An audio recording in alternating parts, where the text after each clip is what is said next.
Hello junior, हमारे इस YouTube channel RKS electrical drawing में आप सभी का स्वागत है। आप सभी के लिए हम एक वीडियो लेकर आए हैं जिसमें हम डायोड के बारे में जानेंगे। डायोड होता क्या है, कैसे वर्क करता है, इसमें लेयर कैसे बनता है, क्या चीज़ों से मिलकर बना होता है, ठीक है। इसके बारे में हम पूरा डिटेल पढ़ेंगे।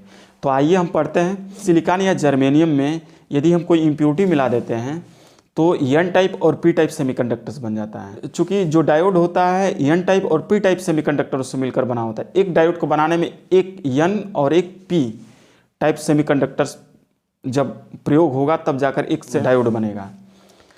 तो आप लोग जानते होंगे, जैसे इंग्लिश पढ़कर आप लोग आए होंगे कि एन टाइप सेमीकंडक्टर क्या होता है, पी टाइप सेमीकंडक्टर क्या होता है। थोड़ा सा इस पर हम नज़र डाल लेंगे कि मतलब एन टाइप क्या होता है, पी टाइप क्या होता है। देखिए, हमारे पास जो सेमीकंडक्टर्स हैं सिलिकॉन और जर्मेनियम, उसमें सबसे ज़्यादा प्रीफर सिलिकॉन को किया जाता है, क्योंकि जो सिलिकॉन होता है उसका टेम्परेचर बहुत अधिक होता है। अर्थात टेम्परेचर अधिक कहने का मतलब यह है कि जो सिलिकॉन का डायोड होता है वो अधिक टेम्परेचर पर वर्क करता है, और जो जर्मेनियम होता है 100 अंश सेल्सियस पर वर्क करता है। लेकिन इसका पोटेंशियल बैरियर, जो सिलिकॉन का पोटेंशियल बैरियर होता है वो ज़्यादा होता है, 0.7 वोल्ट होता है, और जर्मेनियम का जो पोटेंशियल बैरियर होता है वोल्टेज वो 0.3 वोल्ट होता है। लेकिन सबसे ज़्यादा जो है सिलिकॉन प्रीफर किया जाता है। सिलिकॉन से जब हम डायोड बनाते हैं तो उस सिलिकॉन में हम क्या डालते हैं, इम्प्योरिटी डालते हैं। इम्प्योरिटी दो प्रकार के होते हैं, एक पेंटावैलेंट, एक ट्राईवैलेंट। अब जैसा डालते हैं उसका वैसा नेचर हो जाता है। यदि सिलिकॉन में ट्राईवैलेंट डालेंगे तो पी टाइप सेमीकंडक्टर्स बनेगा, और यदि पेंटावैलेंट डालेंगे तो एन टाइप सेमीकंडक्टर्स बनेगा।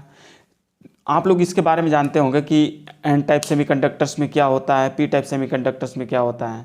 जब हम इम्प्योरिटी मिलाते हैं, जैसे मान लीजिए कि सिलिकॉन में ट्राईवैलेंट इम्प्योरिटी मिलाएंगे तो उसको पी टाइप सेमीकंडक्टर कहेंगे। क्यों?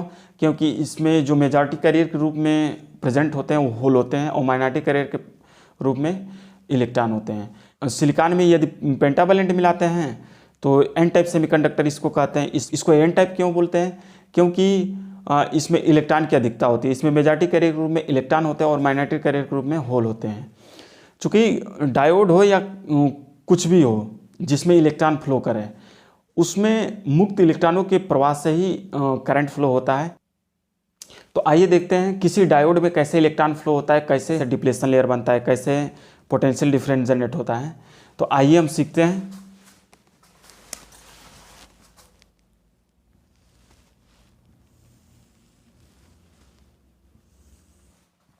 इसको आप लोग बहुत ध्यान से देखेंगे। यदि ध्यान से नहीं समझेंगे तो इस समझ में भी नहीं आएगा। बहुत लोग बस ये जानते हैं कि डायोड क्या होता है, डायोड में ऐसे करंट बस फॉरवर्ड बायस में वर्क करता है। हम देखेंगे कि कैसे फॉरवर्ड बायस में वर्क करता है, ठीक ना। फॉरवर्ड बायस में इसके डिप्लेशन लेयर की चौड़ाई कम क्यों हो जाती है, और जब तक डिप्लेशन लेयर की चौड़ाई कम नहीं होगी तब तक ये वर्क करेगा नहीं। जिसमें जितना डिप्लेशन लेयर की चौड़ाई कम होगी वो उतना ही जल्दी ऑन होगा। जैसे मान लीजिए कि ये डायोड है, इस ये डायोड में एक पी टाइप सेमीकंडक्टर, एक एन टाइप सेमीकंडक्टर। ये बना कैसे होगा? इसमें ट्राईवैलेंट मिलाए होंगे, इसमें पेंटावैलेंट मिलाए होंगे। पेंटावैलेंट में इलेक्ट्रॉनों की अधिकता होती है और ट्राईवैलेंट में होल की अधिकता होती है। तो देखिए, पी में हम क्या दे दिए, होल दे दिए, और एन में क्या दे दिए, इलेक्ट्रॉन दे दिए। ये देखिए जो डार्क है ये इलेक्ट्रॉन है, और जो वैकेंट है वो क्या है, होल है। इसका नेचर पॉजिटिव होता है, इसका नेचर निगेटिव होता है, ठीक ना। मान जाइए कि सपोज डैट इसमें देखा जाए कि कैसे डिप्लेशन लेयर जनरेट होता है, इसमें कैसे इलेक्ट्रिक पोटेंशियल जनरेट होता है, इलेक्ट्रिक पोटेंशियल का डायरेक्शन किधर से किधर होता है। तो उसको जानने के लिए हम मानते हैं अपनी तरफ से कि मान लीजिए कि इसको कोई हम एनर्जी दे दिए, यानी हीट कर दिए। तो आप लोग जानते होंगे कि इलेक्ट्रॉन का ऐसा गुण है कि थोड़ा सा एनर्जी पा जाएगा तो अपनी कक्षा को छोड़कर दूसरी कक्षा में जाने लगेगा।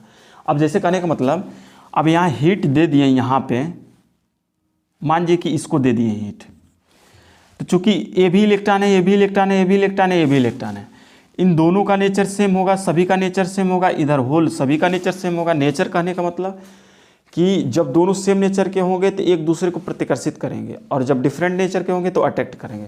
तो अब ये बताइए, जब ये वाला इलेक्ट्रॉन एनर्जी पाएगा तो इधर तो जाएगा नहीं, किसी कंडीशन में इधर नहीं जाएगा। क्यों? क्योंकि जो कैरेक्टर इसका है वही इसका भी है, अर्थात जो साइन इस पे वही साइन इस पे भी है। तो ये एक दूसरे को क्या करेंगे, रिपेल करेंगे। यानी एक दूसरे से दूर भागेंगे, तो ये क्या करेगा, इसको आगे की तरफ ढकेलेगा। तो ये क्या करेगा, यहाँ से उठ करके कहाँ चला जाएगा, पी टाइप में। जब पी टाइप में जाएगा तो देखिए कोई भी इलेक्ट्रॉन जब अपना स्थान चेंज करता है और दूसरे स्थान पे जाता है तो वहाँ इलेक्ट्रॉन ले करके जाता है, अर्थात इसका कंडीशन ए होल हो जाता है और यहाँ पे क्या होगा, इलेक्ट्रॉन निगेटिव हो जाएगा, ठीक ना। तो उसी तरह ये क्या हो जाएगा, ये होल जनरेट हो जाएगा और यहाँ क्या हो जाएगा, इलेक्ट्रॉन हो जाएगा।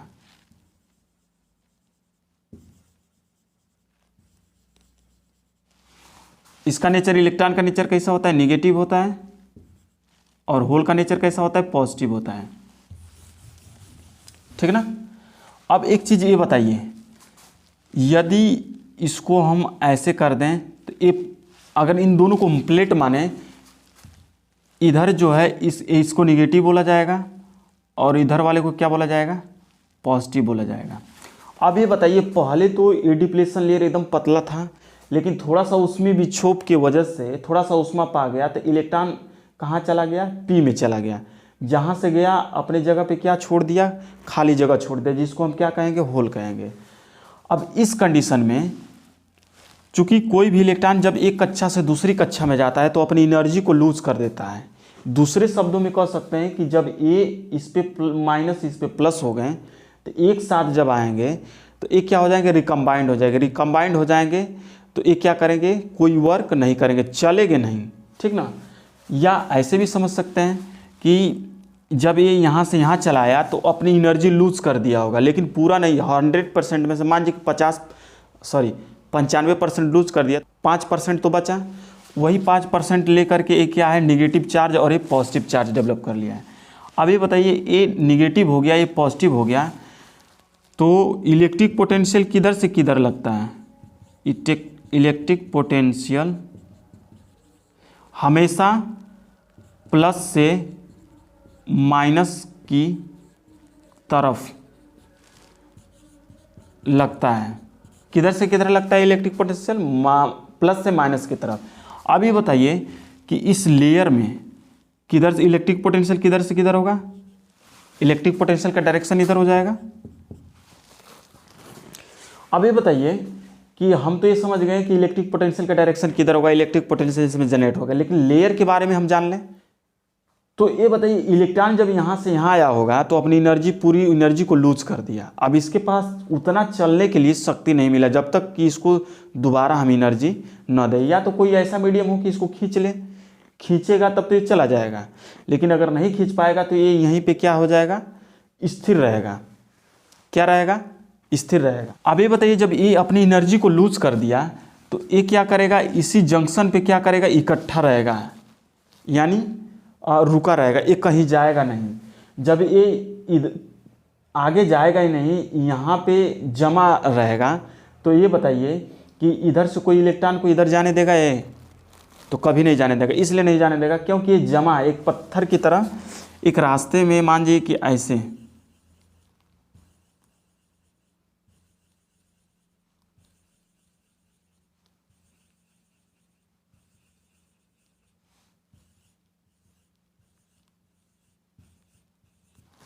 अब ये बताइए, एक दूसरे से, चूंकि हम तो इसमें 3 दिखाए हैं ना, लेकिन बहुत अधिक मात्रा में होते हैं।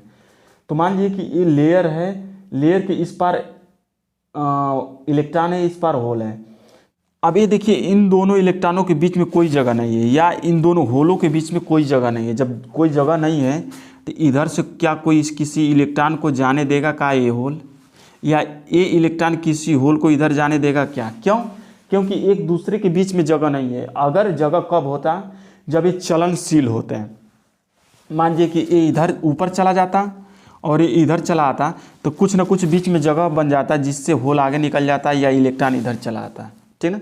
लेकिन जब ये एक जगह जमे हुए हैं, कहीं इधर उधर चल नहीं रहे हैं, यानी अक्रियाशील हैं, तो उस कंडीशन में ये क्या हो जाएगा, अब एक बैरियर की तरह बना लेगा, यानी एक लेयर बना लेगा जिससे होकर किसी को, ना इलेक्ट्रॉन को ना होल को पास होने देगा। इसी को हम क्या कहते हैं, डिप्लेशन लेयर। इसको डिप्लेशन लेयर बोला जाता है, डिप्लेशन लेयर। सपोज दैट मान लीजिए कि ये भी इलेक्ट्रॉन उठ करके चला गया, इसको थोड़ा सा और एनर्जी आगे मिल गया, ये क्या किया, उठ कर चला गया यहाँ पे। जब यहाँ पे चला गया तो ये सब निगेटिव हो जाएगा और ये क्या हो जाएगा,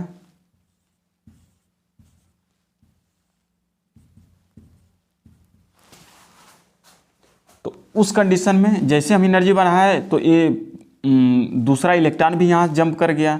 जब जंप कर गया तो इस समय भी इसका जो डिप्लेशन लेयर होगा चौड़ा हो जाएगा। आपको ये समझ में आ गया होगा कि डिप्लेशन लेयर कैसे बनता है, ये भी समझ में आ गया होगा कि इलेक्ट्रिक पोटेंशियल किधर से किधर की तरफ लगता है। अब हम पढ़ेंगे कि इस डिप्लेशन लेयर को कैसे कम किया जाए। तो डायोड यही डायोड है, इसका सबसे पहले लिख लीजिए डायग्राम कैसा होता है। ये देखिए ये डायोड है, इसको पी कहते हैं, इसको एन कहते हैं, ठीक है ना। इसको पी कहते हैं, जो ट्रायंगल के आकार का होता है उसको पी कहते हैं, जो लाइन के आकार का होता है उसको एन कहते हैं। यानी इसमें केवल होल होगा तो इसमें क्या होगा, इलेक्ट्रॉन होगा। तो इसको लिखेंगे फिगर ऑफ डायोड।